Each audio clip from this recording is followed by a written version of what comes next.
tough on screen, quiet in real life. But at 94, Clint Eastwood is finally breaking a silence that's lasted decades. For years, Hollywood has whispered about his strained relationship with his son, Scott Eastwood. No public appearances together, no family premieres, just distance. Fans thought it was nothing more than rumor, until now. In a rare and emotional confession, the legendary actor reveals the heartbreaking truth behind that silence. And it's not what anyone expected. What could drive one of Hollywood's most powerful men to turn away from his own son? Stay with us, because this story goes far deeper than fame, family, or fortune. Before revealing the truth about his family, it's worth looking back at where it all began. Clint Eastwood's rise in Hollywood started in the 1950s, but his real breakthrough came with the TV western Rawhide. The role made him a household name and opened the door to international fame through Sergio Leone's Dollars trilogy, where he played the man with no name. His quiet intensity and commanding presence turned him into a cinematic icon. By the 1970s and 1980s, Clint cemented his status with 5 Dirty Harry films, embodying the tough, no-nonsense cop who became a symbol of American masculinity. Yet he wasn't limited to acting. In 1986, he surprised everyone by becoming mayor of Carmel by the Sea. Serving 2 years before returning to film, his versatility shone in box office hits like Every Which Way But Loose, The Outlaw Josie Wales, Pale Rider, and The Bridges of Madison County. Even in his later years, he kept working, directing and starring in Gran Torino, The Mule, and Cry Macho. Through his company, Malpaso Productions, Eastwood produced most of his films since 1967. As a director, he achieved legendary status, winning Oscars for Unforgiven and $1 Million Baby, and earning acclaim for Mystic River, Letters from Iwo Jima, American Sniper, and Sully. Over his career, he collected multiple Academy Awards, Golden Globes, and Lifetime Achievement honors, proving his lasting influence on cinema. But behind the spotlight, his personal life was far more turbulent. Married twice and linked to several long relationships, Eastwood had 8 known children with 6 different women, though even he once admitted the real number might be higher. His biographer claimed Clint fathered a child while still in high school. His first marriage, to Margaret Neville Johnson in 1953, was already complicated by infidelity, an affair that led to the birth of his first daughter, Lori, later adopted in Seattle. It was the beginning of a pattern that would define both his private life and his public mystery. While still married to Margaret Johnson, Clint Eastwood continued to have affairs. His longest relationship during that time was with stuntwoman Roxanne Tunis, lasting from 1959 to 1973. They had a daughter, Kimber, in 1964, and remained close friends until Roxanne's death in 2023. Despite the infidelities, Johnson stayed in the marriage. She and Clint had 2 children, Kyle, born in 1968, and Allison in 1972, but the relationship was never stable. In 1975, Clint began living with actress and director Sandra Locke, who was also married, though her marriage was one of convenience. Locke once said Clint told her she made me monogamous, insisting he had never truly been in love before Clint finally divorced Johnson in 1984, while Locke remained legally married until her death in 2018. Publisher Bill Brown later described Locke as the love of his life, though Clint never publicly commented on her passing. During his years with Locke, Clint secretly became involved with flight attendant Jaslyn Reeves. Together they had 2 children, Scott, born in 1986, and Catherine in 1988, both listed as having no legal father. After Clint and Locke split in 1989, Locke filed a palimony suit and later a fraud case against him. Both ended in settlements. In the 1990s, Clint dated actress Frances Fisher, and they welcomed a daughter, Francesca, in 1993. In 1996, Clint Eastwood married television news anchor Dina Ruiz. and the couple welcomed their daughter Morgan that same year. Their marriage lasted until 2014. Afterward, Clint began seeing Christina Sandera, a restaurant hostess he met at his Mission Ranch hotel. Though they never officially confirmed their relationship, they were often seen together. Sadly, Christina died of a heart attack in July 2024 at the age of 61. Later that year, Clint was spotted with a new companion, though her identity remains unknown. True to form, Clint has kept quiet about his private life, and so have those around him. His representatives refuse to discuss anything beyond his work. For decades, he has balanced immense fame and achievement with secrecy and solitude, a man of success, mystery, and contradiction. Yet, behind all the headlines and Hollywood glory, the most complicated story of all has been his role as a father, especially his turbulent bond with his son, Scott Eastwood. Scott Eastwood was born into one of Hollywood's most complicated families. His full name, Scott Clinton Reeves, reflected his mother's side, Jocelyn Reeves, a flight attendant, while his father, legendary actor and director Clint Eastwood, remained publicly absent from the picture for years. Born on March 21, 1986, in Monterey, California, Scott grew up with one full sister, Catherine, and 6 half-siblings from his father's other relationships. He spent his early years in Carmel by the Sea before moving to Hawaii with his mother, where he lived for about 4 years. Eventually, he returned to California, graduating from Carmel High School and later earning a communications degree from Loyola Marymount University in 2008. But despite his famous last name, Scott's childhood was far from glamorous. Clint Eastwood's wealth and power didn't extend to him. Their relationship was distant, and his birth certificate famously listed, "Father declined." It was a telling sign of how private and strained things were at the beginning. Though Clint's affair with Reeves lasted several years, it ended in 1990 when Scott was just 4. He saw his father occasionally growing up, but there were no privileges or red carpet introductions, only quiet visits and a complicated kind of bond. In 2017, Scott Eastwood told Men's Health, "My dad never gave me a cent. He made me work for everything." That single line summed up his upbringing: strict, disciplined, and without shortcuts. But the challenges in Scott's life went far beyond family tension. In 2016, during an interview with GQ Australia, Scott revealed a tragedy that had haunted him for years. He spoke quietly about a former girlfriend who had died in what first seemed like a minor car accident. "It was a fender bender," he explained. "There was a recall on the car's airbags. The airbag exploded and sent a piece of metal through her body. It split her spine. I've never told anybody that." "The loss left a deep scar," Scott admitted. "I think that really affected me. Maybe it's made it harder for me to date." Even without naming her, the pain in his voice told the story.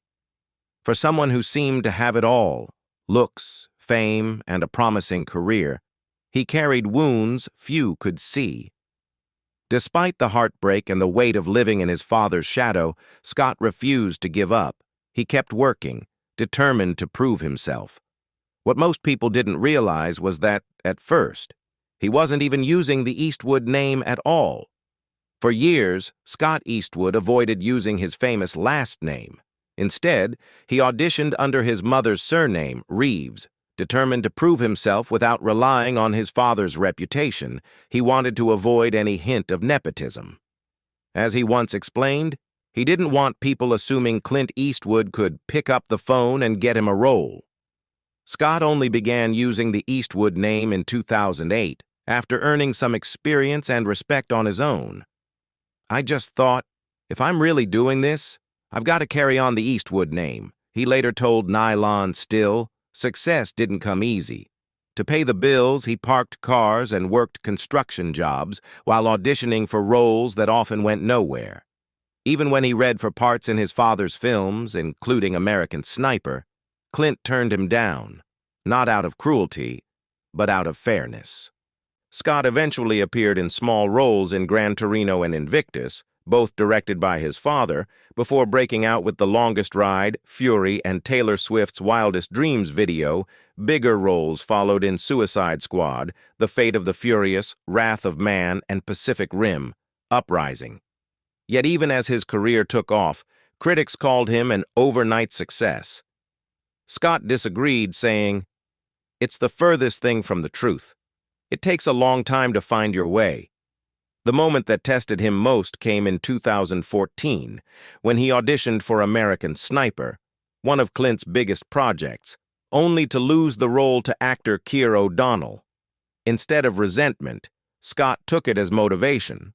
Ironically, that rejection led to his first leading role in The Longest Ride, 2015, a turning point that helped him step out of his father's shadow and build a name that finally stood on its own. One of the most fascinating parts of Scott Eastwood's story has always been his relationship with his father. For years, no one really knew where they stood. Were they close or distant?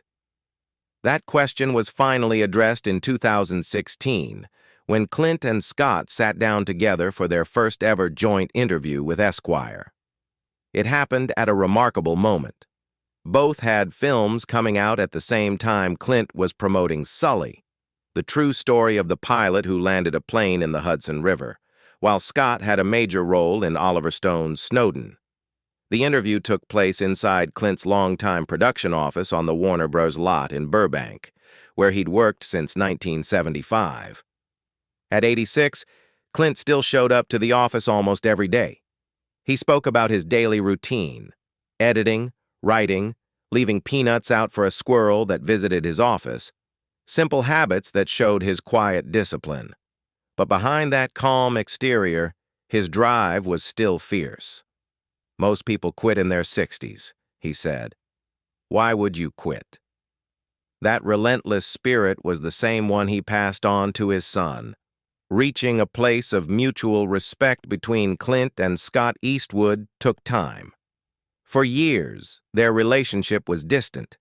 Scott spent most of his childhood in Hawaii with his mother, Jocelyn Reeves, while Clint remained largely absent. It wasn't until Scott moved to California as a teenager that they began reconnecting.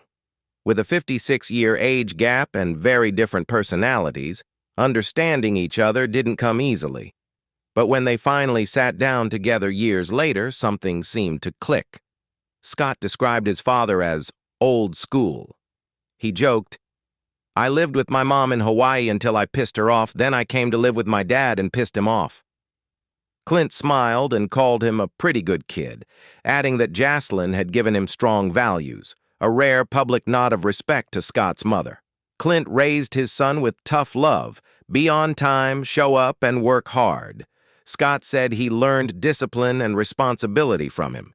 Even as an actor, he wasn't spared his father's high standards.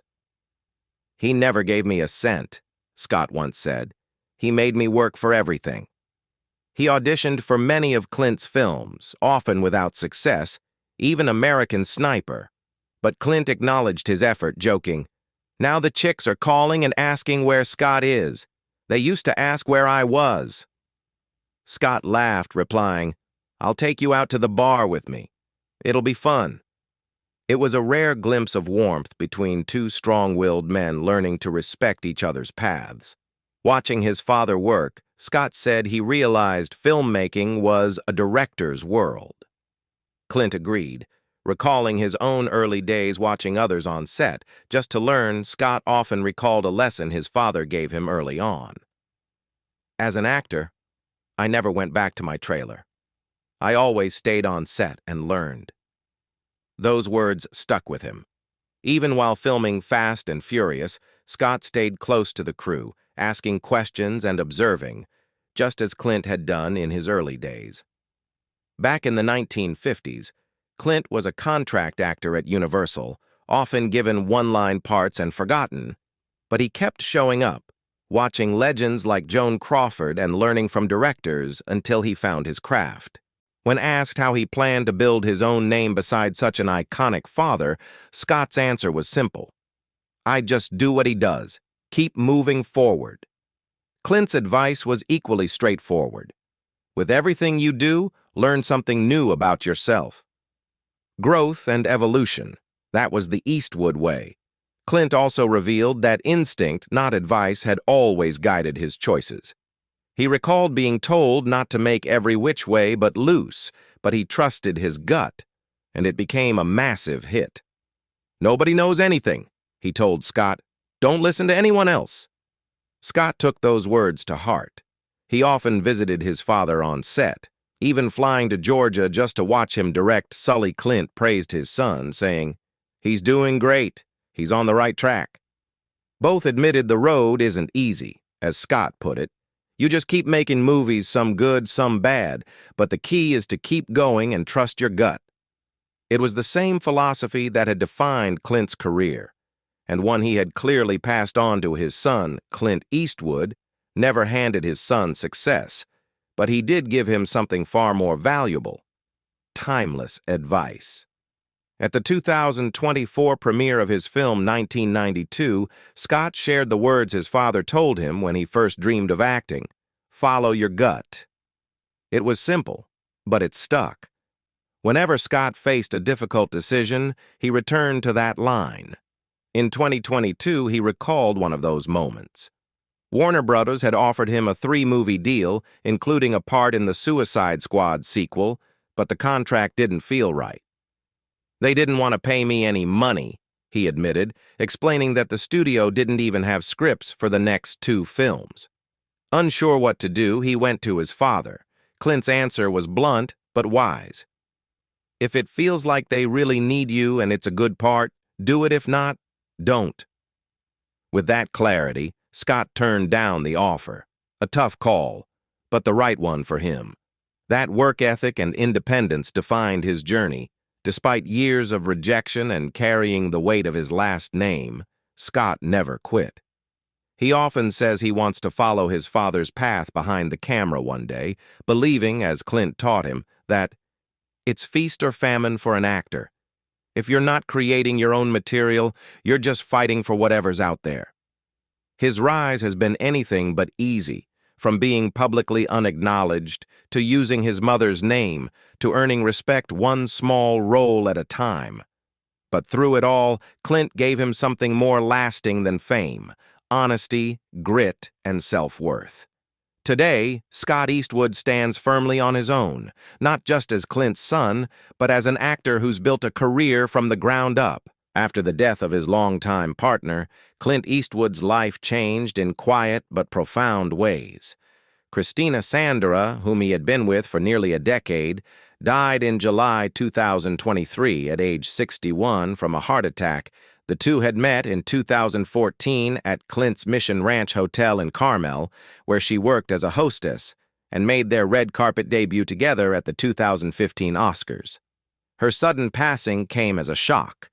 Clint, then 93, released a short statement saying, "Christina was a lovely, caring woman, and I will miss her very much." True to his nature, Clint chose to grieve privately, yet even in sorrow, his strength remained. In early 2024, his son Scott reassured fans that his father was doing good, describing him as a survivor and a trooper. Scott pointed out that Clint's resilience was forged long ago. Born in 1930 during the Great Depression and growing up through World War II, he had learned not to complain, but to keep moving forward.